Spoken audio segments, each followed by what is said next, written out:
tayo. Tara.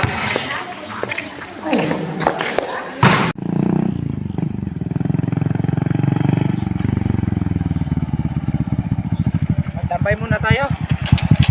Sige.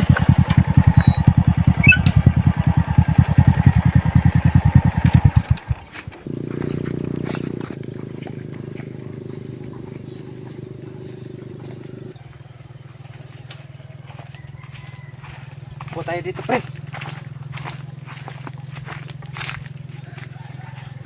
Gerald, may nakalimutan akong ikwento sa'yo. Alam mo ba, ang sabi-sabi dito sa atin? Ano naman yan?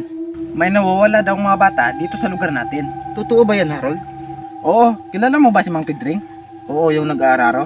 Oo, Ano bang meron sa kanya, Harold? siya daw ang pinaghihinalaan na aswang. Hala, totoo ba yan, Harold? Tito, may nakakaalam na sa lihim natin. Kaya nga, kailangan na natin silang patahimikin. Mamayang gabi natin silang patayin. Sige po, Tito. Tara na. Oo nga, ang kulit mo talaga. Naku, baka chismis lang yun. Totoo nga. Teka, bakit? Saan ka ba kasi pumupunta? Bakit hindi mo alam ang mabalita dito sa atin? Nasa loob lang ako ng bahay. Ibig sabihin, mula kahapon, ngayon ka lang lumabas? Oo, kasi nakakatamad gumala. May sakit ka yata, kaya tinamad kang gumala. Wala, tinamad lang talaga ako. Pero may sasabihin pa ako sa'yo. Grabe, isang araw lang ko hindi lumabas ng bahay. Ang dami mo na agad nasagap na balita. Siyempre, ako ba ba? Siguro marites ka din, oh. Hindi ah. Ano pa ba ikikwento mo? May isa pang pinaghihinalaan. Sino naman? Ang pamangkin niya, aswang din daw. Baka hindi totoo yan. Totoo nga, dahil nung dumating sila dito, maraming bata ang nawawala. Nung iba, mga hayop, nakita ng ibang tao na wala ng lamang loob. Ay naku pre, umuwi na lang tayo. Baka nagugutom ka lang. Mamayang gabi lang tayo mag-usap. Hindi naman ako gutom, pero sige, umuwi muna tayo. Paano? Mauna na ako. Sige, dahil mamaya uuwi na rin ako. Sige.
Ano ka ba, Gerard?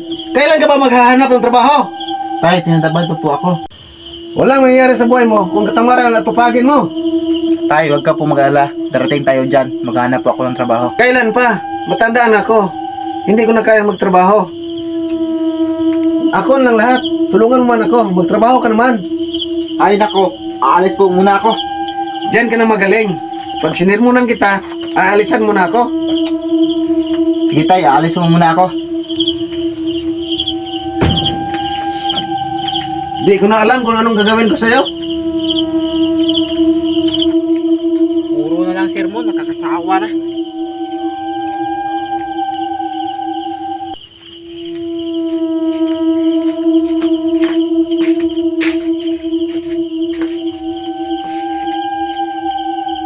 Bakit kayo wala pa si Harold? Ang tagal naman pumunta nun.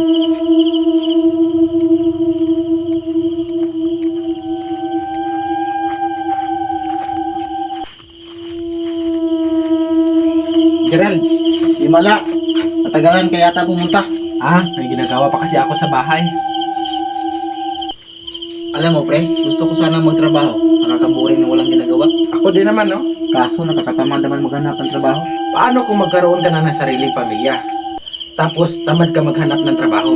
Anong ipapakain mo sa pamilya mo? Kaya nga hindi muna ako mag-asawa kasi tinatamad ako. Buti na lang hindi nagagalit ang mga magulang mo na hindi ka naghahanap ng trabaho. Ano hindi? Araw-araw nga ako binubungangaan ni tatay.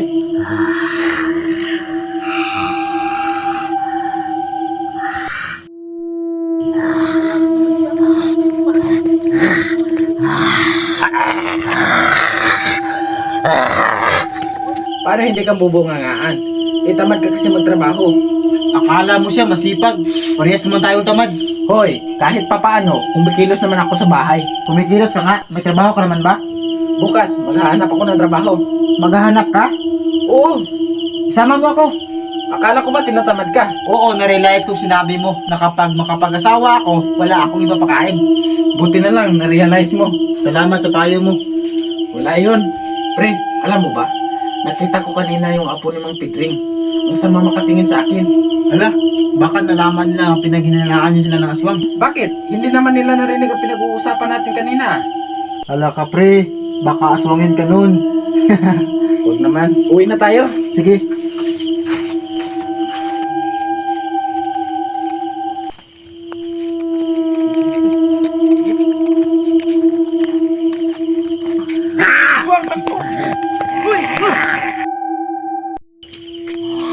Pre, anong gagawin natin?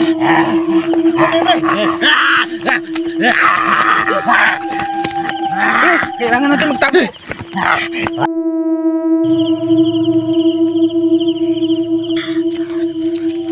Tignan mo, pre.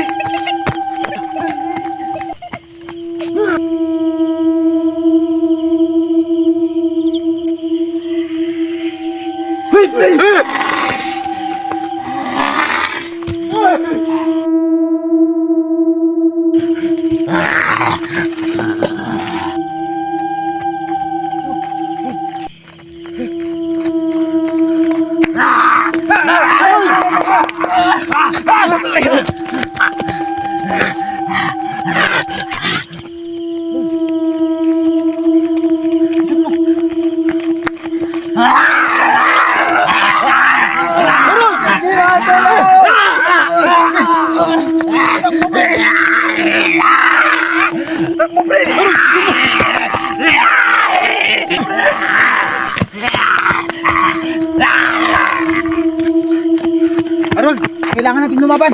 Sige.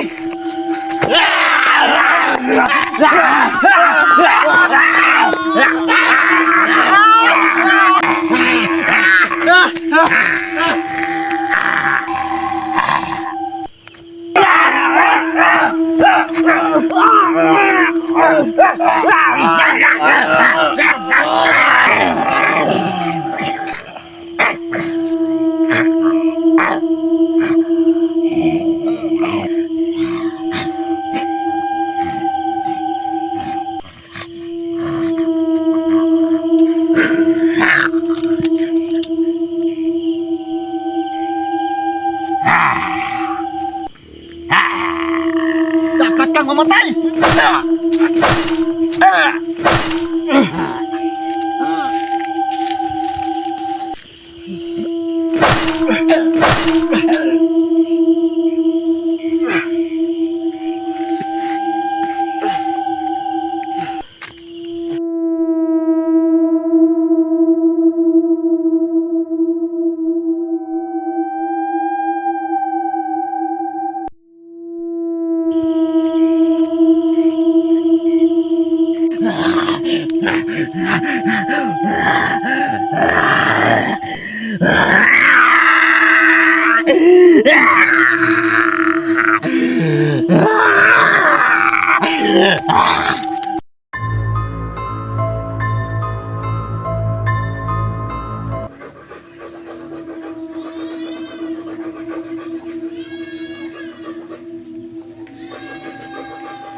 Ay, anak, dito tayo titira.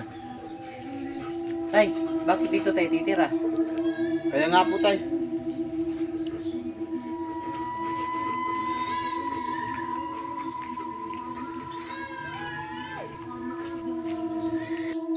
Dahil walang mag-asikaso dito sa lupa natin at sa pananim natin.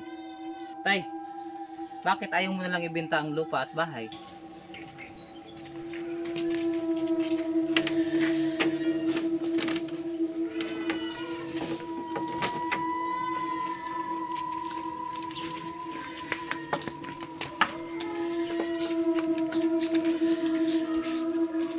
Dahil ito na lang ang natitira na iniwan ng lolo nyo.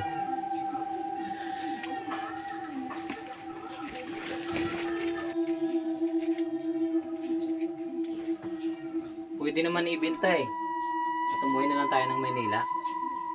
Kung maibenta na ito, pwede mo naman ito ipang negosyo. Kaya nga po, itay.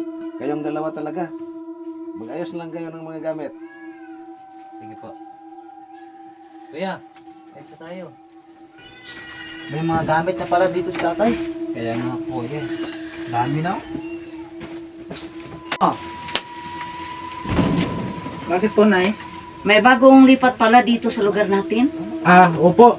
Kaibiganin mo sila. Nay, bakit naman po? Basta Nico, Nay, alam ko ang binabalak mo. huwag ka nang makialam. Basta susundin mo ang sasabihin ko. Pero Nay, Susundin mo ko o papatayin ko sila agad. sige po, susundin ko po kayo. Ito, ibigay mo sa kanila. Sige po, Nay.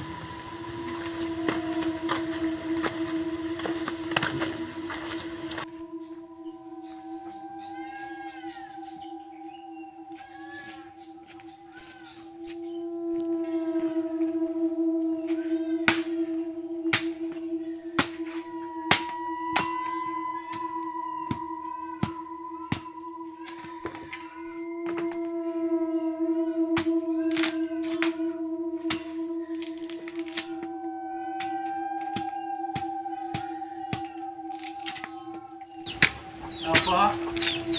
O iho, anong kailangan mo? Pinabibigay po ni Nanay. Ulam po para sa inyo.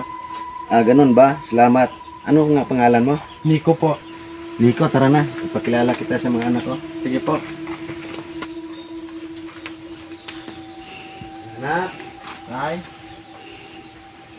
Mga anak, si Nico, kapitbahay natin. Nico. Ako nga pala si Marlo. At ako naman si Peter. Hello sa inyo. Gusto nyo, ipasyal ko kayo dito sa lugar natin. Sige. Ito kuya. Sige, Tay, pwede ba kami sumama kay Nico? sige mga anak. Basta umuwi lang kayo ng maaga. Sige po. Tara, Nico. Nico, ikaw na bala sa mga anak ko. Hindi pa nila kabisado ang lugar dito. Sige po. Tay, ito kami. Ingat. Daan muna tayo sa bahay. Ipakilala ko kayo kay Nanay. Sige. Tara kuya.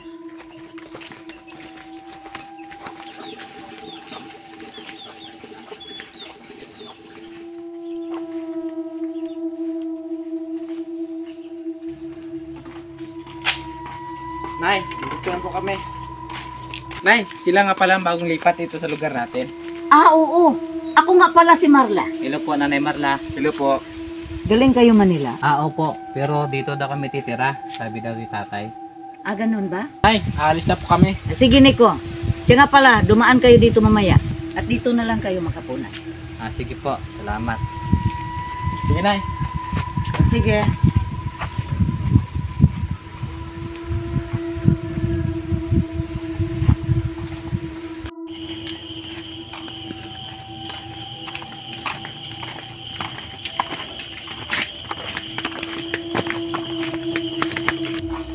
Nay, nandito na po kami.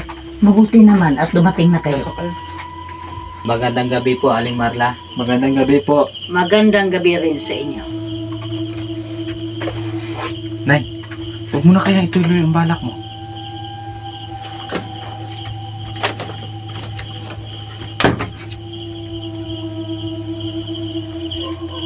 Mga iho, tikman nyo ang luto ko. Masarap ito. Kumain na muna kayo dyan. Sige po. Kayo po, hindi po kayo kakain? Mauna na muna kayo. Dito kayo, pre.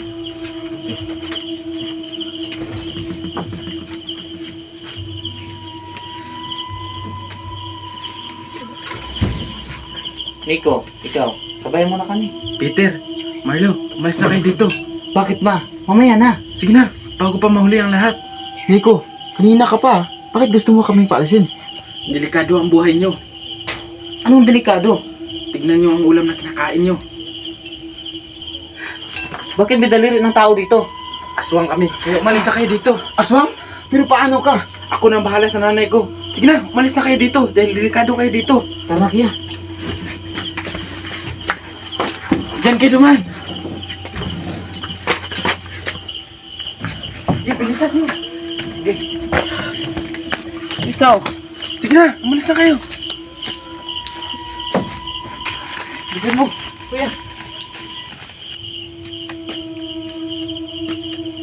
Ano mga iho, masarap ba? Nico, nasaan ang mga bagong kaibigan mo?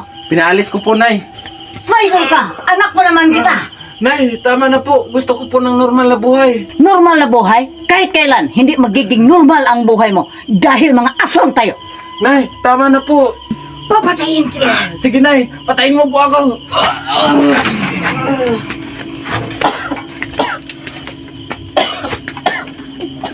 Nay!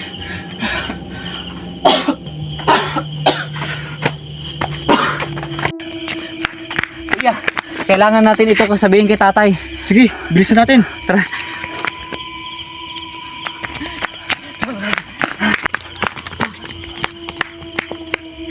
Kuya, bilisan mo! Nasaan kayo sila, Nay? Nasaan na kaya ang dalawang yon? Gabi na, wala pa rin eh.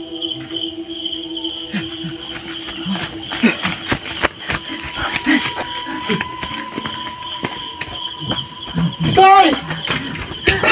Ano nangyari? Bakit parang takot kayo? Tay, kailangan na natin umalis dito. Bakit ano bang nangyari? Tay, mamaya na lang namin ito paliwanag. Hindi tayo alis hanggat hindi niyo sinasabi kung anong nangyayari. Tay, aswang si Nico. Ano? Baka nagsisinungaling kayo? Hindi po kami nagsisinungaling. Kailangan po natin umalis dito. Hindi tayo aalis dito. Pumasok kayo dito sa loob. Pero tay, delikado tayo. Akong bahala. Tay, andyan na po siya. Akong bahala. Huwag kayong maingay. Sige po.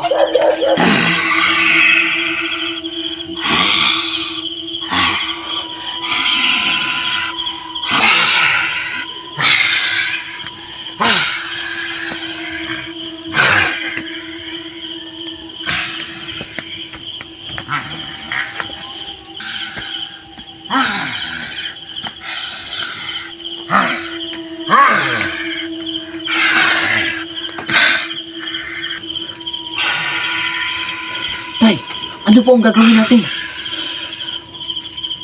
Papatayin kitang aswang ka. Tay, baka anong mangyari sa inyo? Oo nga tay, dito ka lang sa loob. Dito lang kayo.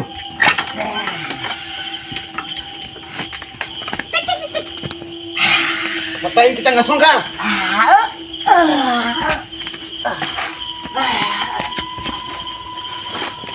Huwag po. Maawa po kayo sa nanay ko. Mga mister, maawa po kayo sa nanay ko. Sige, hindi ko patayin ng nanay mo. Umalis lang kayo dito. Sige po, aalis na po kami dito. Nay, halika na. Halika na, Nay.